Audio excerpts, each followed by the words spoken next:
poeta costarricense Gustavo Solórzano publicó recientemente su poemario titulado Inventarios Mínimos, con un total de 40 poemas cortos. Hoy, en Punto y Coma, lo hemos invitado para hablar de su más reciente libro. ¿Quién es Gustavo Solórzano? Qué feo eso de hablar en tercera persona, ¿verdad? Mi trabajo, pues efectivamente, quizá lo que me define, soy escritor, editor y profesor. Eso me ha permitido siempre estar cerca del ámbito de las letras, del mundo de las letras. Es el medio en el que me muevo, en el que me desempeño, es lo que me gusta, lo que me apasiona, la literatura. Y estas diferentes facetas me permiten trabajar de una u otra manera precisamente con la literatura. Efectivamente, Inventarios Mínimos es el poemario más reciente. He publicado otros poemarios y también una antología de poesía costarricense y un ensayo sobre poesía, que son los ámbitos en los que he trabajado y que he escrito hasta el momento. Inventarios Mínimos para mí representa un cambio dentro de mi producción. Por lo menos hay una pretensión, una intención de cambiar algunas cosas que había trabajado en libros de poesía anteriores, como La Condena o La Múltiple Forma del Delirio. El libro como tal empieza a gestarse en el 2007, es un periodo muy concreto, muy particular, lleno de cambios, muchos cambios en mi vida en ese momento, laborales, personales. Entonces, entre el 2007 y el 2012 se escriben prácticamente todos los textos de este libro, se va construyendo como un proyecto, como una idea a través de estos cinco años y, como decía, coincide con esa etapa de cambios. Entonces, a los cambios que se dan dentro en mi vida, también se van a dar estos cambios en la forma de escribir o en la aproximación a la producción literaria en este caso. El libro lo presento a la editorial de la UNED, como cualquier otro libro, efectivamente, para que lo evalúen. El consejo editorial hace el proceso de análisis, de evaluación y efectivamente lo acepta y lo aprueba para su publicación. Hasta el momento en el que se publica, entonces en el 2013. Me gusta también algo que se nota en el cambio es en la imagen, el tipo de portada, que la fotografía es una fotografía del artista Esteban Chinchilla. Fue de todas las que él tiene, porque estaba buscando y esa me gustó muchísimo. Me llamó la atención porque alguna gente incluso me ha preguntado que si soy yo, y curiosamente la cara y los rasgos del niño que aparece en la imagen parece que efectivamente podría ser, se parece a mí. Me pareció que era muy apropiada. Un poco el diseño de la portada también lo pensé, lo hice yo. Fue una idea mía.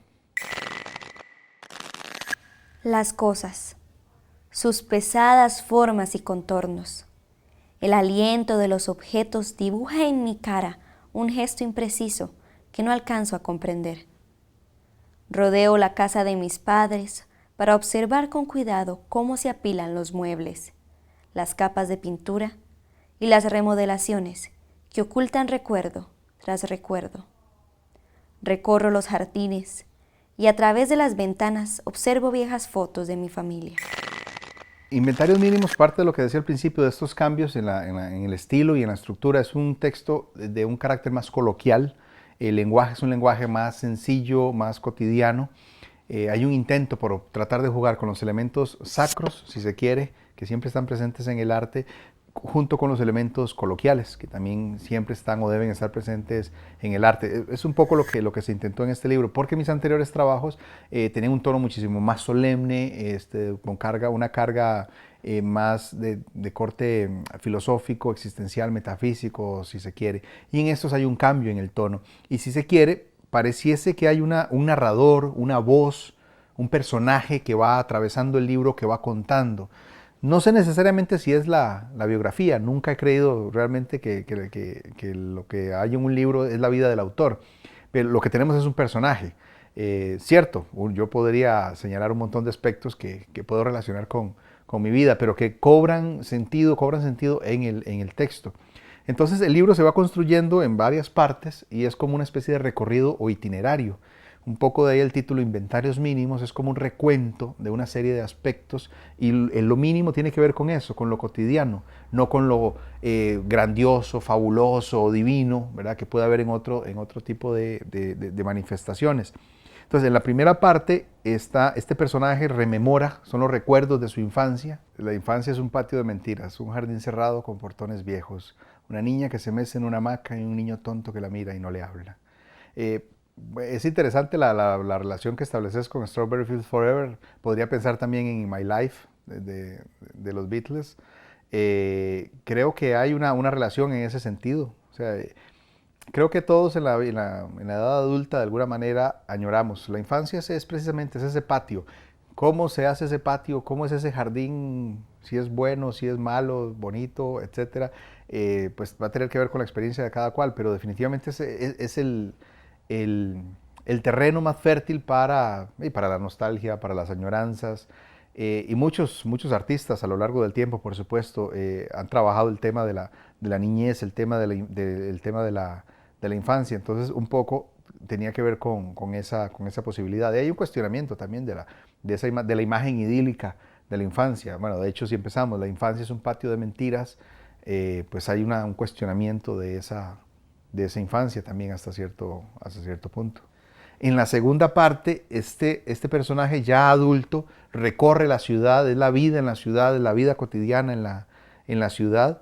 En la tercera parte es como que si reflexionara un poco de manera existencial sobre la vida, y eso le provoca una tristeza, que es la que se encuentra o se ve en la cuarta parte, porque ya hay cosas en particular que le provocan un dolor y le provocan una tristeza. Ese estado es lo que hace que más adelante trate de evadirse y encontrar un remanso de tranquilidad en la parte que está dedicada a los tankas y a los haikus, porque es como un estilo de poesía que tiene que ver más con la suavidad, con la delicadeza, con la paz, si se quiere, con la tranquilidad. Entonces es como un alejarse incluso de la cultura en la cual se vive y participar de otra visión de mundo. Algunas personas, algunos lectores me han dicho que les ha resultado extraño justamente la intervención o la aparición de esos textos dentro del libro. Efectivamente, uno puede tener ciertas intenciones y el lector va a hacer su propia interpretación, porque además se supone que toda la visión del mundo oriental, en este caso del Japón, a través de su literatura, es una visión de armonía con el cosmos, de armonía con la naturaleza, justamente.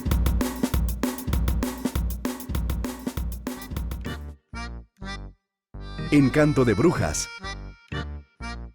Mujeres de espíritu libre dejan un mensaje de libertad. Annabel Madden acompaña a los niños de la mano de estas brujas, representadas en las mismas mujeres que los han amado y cuidado. En inventarios mínimos se incluyen tankas y haikus, formas poéticas tradicionales de Japón. A través de estas métricas, Gustavo nos propone un catálogo de escenas que van desde su infancia, la pérdida del padre, y de allí a la contemplación de la naturaleza, como lo haría un anciano japonés. La naturaleza es algo fundamental en los tankas y en los haikus, que son dos formas poéticas muy particulares. Son textos breves, los tankas son poemas de cinco líneas nada más, los haikus son poemas de 3 líneas nada más, de 17 sílabas, etc. Y la naturaleza debe estar presente siempre en los tankas y haikus, por lo menos en la percepción clásica. También en cada uno de los haikus se supone que debe haber mención a la estación del año. Entonces, en cada haiku que usted vaya a leer en la tradición clásica japonesa, usted se va a encontrar con la referencia o puede identificar cuál estación del año está haciendo referencia.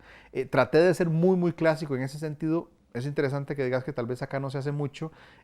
Hay algunos intentos de haikus, algunos aislados, hay algunos libros completos de haikus, pero no en todos los casos, por ejemplo, se sigue el estilo clásico ni la métrica clásica de los haikus, sino que simplemente se asume que es un poema breve. Entonces hacen 3 versos, pero no los miden, no cumplen las 17 sílabas en el caso del haiku, no aparece necesariamente el elemento de la naturaleza o no aparece la estación del año, y que son los elementos básicos para que pueda decirse que estamos hablando de un haiku en ese sentido. Entonces sí, también traté de manejar eso. Y cierta rigurosidad métrica aparece en el resto del libro. Tal vez el lector que no está necesariamente entrenado no lo va a ver. Por ejemplo, el poema Fresco, en ese poema está escrito en verso blanco. todos son versos en decasílabos, no hay rima, pero todos son versos en decasílabos. Entonces, en principio puede parecer verso libre, pero son versos medidos. Y hay otros poemas que están medidos. Particularmente me parece que dentro de la poesía hay todo un aprendizaje, hay una tradición que muchas veces ignoramos, y a mí me interesa siempre poder trabajar sobre ciertos elementos que vienen de la tradición a la cual pertenezco. El poema, que está compuesto por 27 haikus, se llama precisamente 27 haikus para las aves. Y empieza con un epígrafe que es un haiku de Kobayashi Isa, uno de los grandes autores de esta tradición, que dice: el ciruelo florece, el ruiseñor canta, pero yo estoy solo. Si el viento calla, las montañas entonan nuevas canciones. Hoy estoy solo, lejos del aire frío brilla tu risa. Un pajarillo canta lejos del nido, hoy es invierno. La suave lluvia detiene los segundos, todo está en calma. Y el que cierra, el número 27, he visto pájaros que en su vuelo inventan la eternidad. Luego, por supuesto, este personaje regresa un poco y se encuentra a sí mismo dentro de su vida cotidiana, en este caso en su relación amorosa, para finalmente reflexionar o terminar reflexionando sobre el proceso de la escritura, justamente, que engloba o relaciona todos los demás elementos. Igualmente, son 7 partes el libro, y uno podría decir que cada parte tiene un tema en particular, efectivamente, pero es interesante cómo, por ejemplo, el tema de la infancia aparece en la primera parte, pero ese tema de la infancia nos lo vamos a encontrar más adelante, en la tercera parte, en el poema Cosas. La figura del padre aparece en esta parte en el poema Cosas también, y nos lo vamos a encontrar más adelante en esa especie como de homenaje o elegía, si se quiere, que compongo relacionada con la muerte de mi padre, que fue en el 2010. Entonces los temas se van relacionando. El tema de la poética está presente ya en Metafísica o Autopistas del Sol, que tiene el tono el corte irónico, pero es de alguna manera una poética que luego va a aparecer reflejada en la última sección del libro. Los muebles, las capas de pintura, el zacate, los troncos encalados y la voz de mi padre adquieren una dimensión que resulta extraña cuando menos, y que va formando nuestra vida con el sentido ajeno de todas las cosas que nos atisban e interrogan. Ahora solo aspiro a reconocer el tiempo en los objetos, saber que no son míos y que yo mismo soy su sombra. Bueno, como decía al principio, este libro se gesta en una etapa de cambios, mudanza. Si queremos hacer ese rastreo biográfico, ¿verdad? Si alguien quisiera hacerlo, tiene que ver justamente con el hecho, fue cuando me vine a vivir acá, a esta casa precisamente. Mi biblioteca estaba en la casa de mis padres, porque un tiempo estuve viviendo en San José y no me la llevé. Fui llevándome unos cuantos libros. Cuando me vine para acá, precisamente pude traerme toda esa biblioteca, o sea, mi biblioteca personal, que tampoco es tan grande. Y esa biblioteca se compone como un collage, como un palimpsesto, como decís, libros que hay de todo lado, ¿verdad? Y tal vez no sería muy prudente decir de dónde vienen todos esos libros, porque probablemente algunas personas podrían reclamar. Y hay libros de la casa paterna, precisamente, libros que estaban en la biblioteca de la casa de mis padres, que son libros de mis hermanos. Siempre fue algo, una característica. Uno escribe porque ha leído, y bueno, la oportunidad de que en una casa hubiese una biblioteca siempre fue algo muy significativo.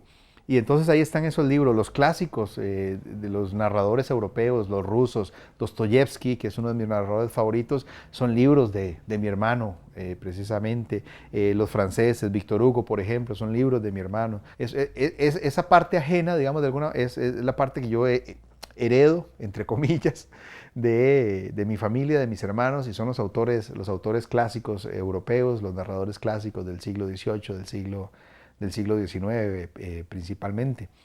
Entonces ahí aparece esa mención. Efectivamente, soy un fiebre de la música, un aficionado a la música, y soy un músico, como decía, un músico frustrado, porque soy desafinadísimo, apenas charangueo la guitarra y tengo un órgano ahí que no funciona. Y soy fan, como antes mencionábamos, a los Beatles, y aquí están viendo, por supuesto, la cantidad de libros que hay, por lo menos acá, de los Beatles. Los amo, y es un grupo al que he estudiado, y he estudiado su música, su obra. Tengo un proyecto de traducción de sus letras también, porque realmente en español no hay, por lo menos no hay ningún, en todo caso las traducciones que hay, no hay ninguna traducción buena. La animación que presentamos hoy es extraída de la obra de teatro Magdalena, del escritor costarricense Ricardo Fernández Guardia, escrita en 1902. Esta obra es un ensayo dramático, en 3 actos, que analiza la figura femenina en la Costa Rica de principios del siglo XX.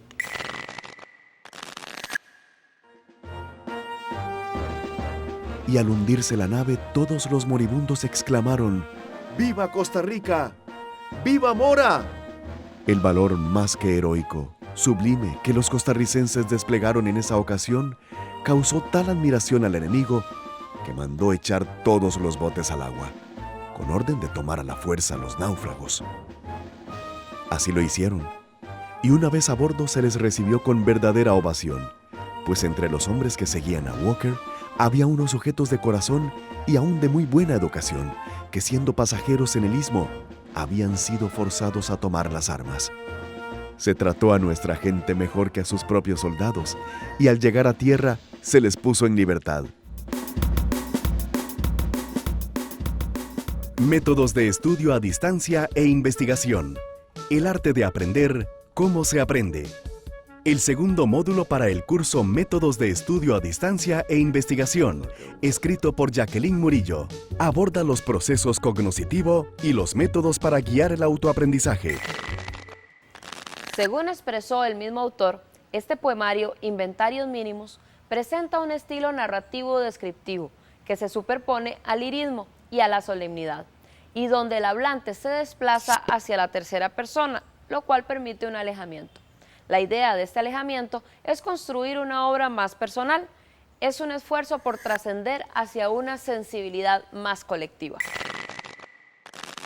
Postludio, el poeta, a modo de conclusión, pide disculpas. Este poema cierra esa sección y cierra el libro. Esta última parte es una reflexión sobre la poesía, justamente. Es una poética que tiene que ver entonces qué es la poesía, cómo se hace la poesía. Es una toma de posición respecto a la poesía de parte del narrador, si se quiere, o del hablante lírico, propiamente, ya que estamos hablando de poesía. Y nuevamente aparece ese elemento irónico, aparece el tono irónico, porque parece ser una confesión en la cual se critican las poses, porque muchas veces se considera que para ser artista hay que cumplir una serie de ritos sociales, de ritos culturales. Tenés que vestir de una manera, tenés que actuar de una manera, tenés que tener determinada situación social, económica, etc. Si no cumplís con eso, pues entonces vas a ser juzgado como un artista inferior, un artista de menor calidad, porque se supone que tenés que tener esas características. ¿Cuáles son esas características muy comunes? Tenés que ser un artista sufrido que rueda por los caños. Si no sos un artista sufrido que rueda por los caños, entonces no sos un artista verdadero, ese verdadero entre comillas. Entonces ironizo sobre esa posibilidad, ironizo sobre esa posición. O sea, el ser artista no tiene nada que ver con que sufras muchísimo, o que tengas una vida trágica, o que rodes por los caños, o que consumas drogas o no las consumas, o que consumas licor o no lo consumas, o que seas pobre, o que tengas dinero, o que seas académico en una universidad o no lo seas. No tiene que ver con esas posiciones, pero hay todo un sector del medio literario que juzga según esos parámetros. Entonces, si no cumpliste esas características, no sos un escritor verdadero. Entonces, es una parodia, si se quiere, de esa posibilidad. O sea, se ironiza en contra de todos esos estereotipos. Y entonces la figura que aparece es la figura del burgués. Y a final de cuentas, toda nuestra tradición poética es una tradición burguesa. Así sea que usted ruede por los caños o no ruede por los caños, usted está respondiendo a una tradición totalmente burguesa, europeizada, que viene desde el siglo XVIII, desde el siglo XIX. Entonces es una parodia en contra de esas posturas. Hay otra, la oposición, eso sería la fórmula que dice que nadie que está feliz escribe. Hasta cierto punto, es evidente que tenés que tener una carga emocional fuerte pero no necesariamente tiene que ser que tu vida sea una desgracia. Perfectamente puedes tener una gran cantidad de sufrimientos, pero llevas una vida relativamente estable hasta cierto punto. Eso no significa que no puedes verte afectado por muchísimas cosas, porque todas las personas nos vemos afectadas por múltiples situaciones a lo largo del tiempo. Pero ciertamente hay un mito, se ha creado un mito alrededor de esa imagen de que usted tiene que estar postrado sufriendo realmente para poder producir una gran obra de arte. El jardín de la casa grande ha cambiado. Hoy sería más fácil limpiarlo, recoger las hojas de los sábados, encalar los troncos de los limoneros injertados por mi padre. Sería refrescante cortar el zacate, regar las plantas y mover la mariposa después de varias horas de olvido. Pero todo eso es una ilusión. Como las cosas que apenas se insinúan entre las plantas del jardín y a través de las ventanas. Como planteaba antes, el libro Inventarios Mínimos está compuesto por siete secciones y cada sección tiene un tema específico, pero esos temas se van entrecruzando en las diferentes partes del libro. Un tema que aparece en una sección, luego lo vamos a encontrar también reflejado en otra de las secciones, porque se intentó construir, el libro fue construyéndose como que si fuese un día en la vida de alguna manera, y aquí volvemos a pensar en los Beatles, con A Day in the Life, un día en la vida de una persona, de un personaje, de este hablante, de esta voz, que es la que va participando de cada uno de los episodios del texto, hacer como una especie de itinerario, de recorrido, de recuento, de experiencias o de vivencias que ha tenido esta persona. Es todo el cúmulo de experiencias, todo el cúmulo de elementos que lo hacen ser quien es. Nunca ha sido, en términos teóricos, nunca ha sido partidario de creer que quien habla en un libro es el autor. Usualmente tendemos a creer eso.